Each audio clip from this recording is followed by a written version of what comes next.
When I returned to the agency in 2009, having served there in the late 80s and early 90s, appointed by President Reagan and President Bush, I read many letters from Madoff's victims, people who had lost everything.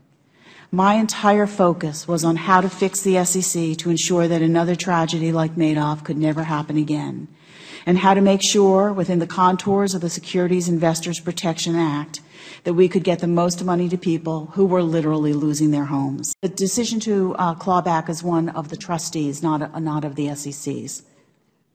The SEC did not make that decision? The trustee made that decision? The trustee makes that decision. The trustee makes that decision.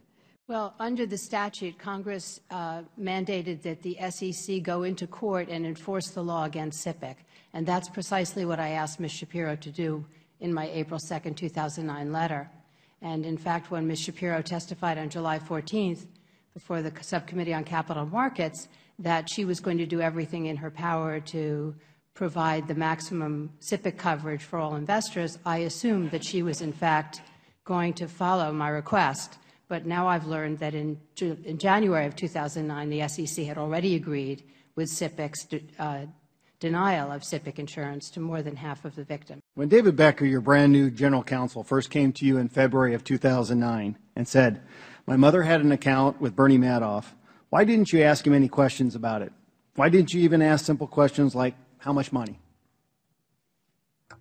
It did not strike me that his mother's account, closed years ago, would present a financial conflict of interest. Mr. Becker told me that his mother, who had passed away years ago, had an account at Madoff.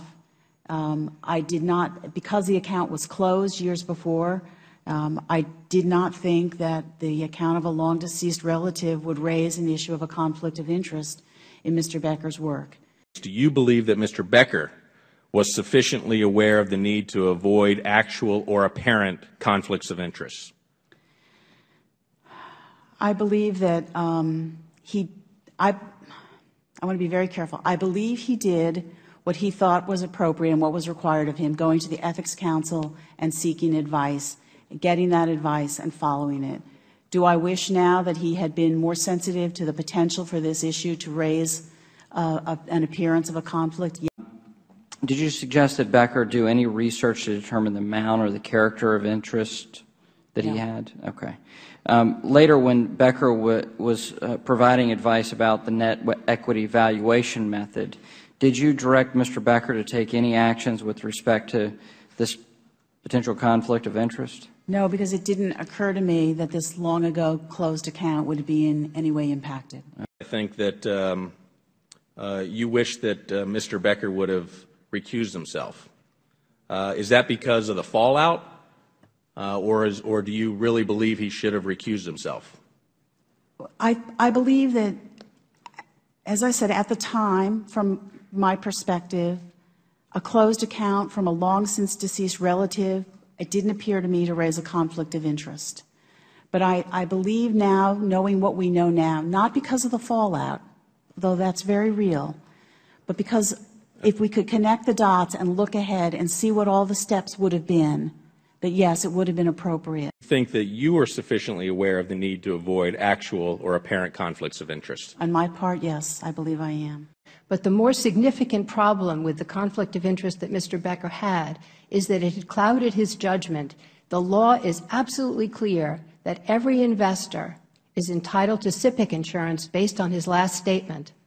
And Mr. Becker had an obligation as the General Counsel of the SEC to make sure that the SEC complied with the law and enforced it against SIPC. And that's the great failure which has caused devastation to all of my clients.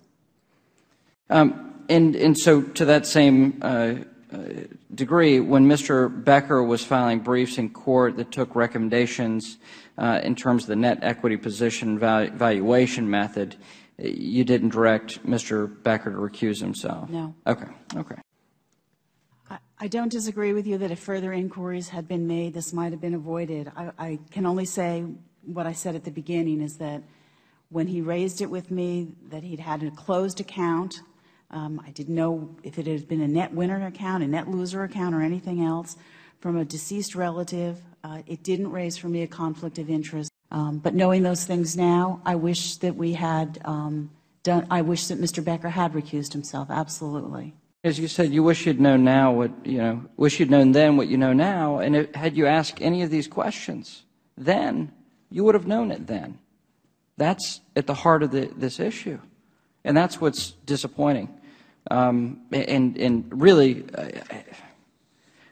of great concern in terms of public policy. With respect to its essential function of protecting investors, with respect to the Madoff case, I would give the SEC an F.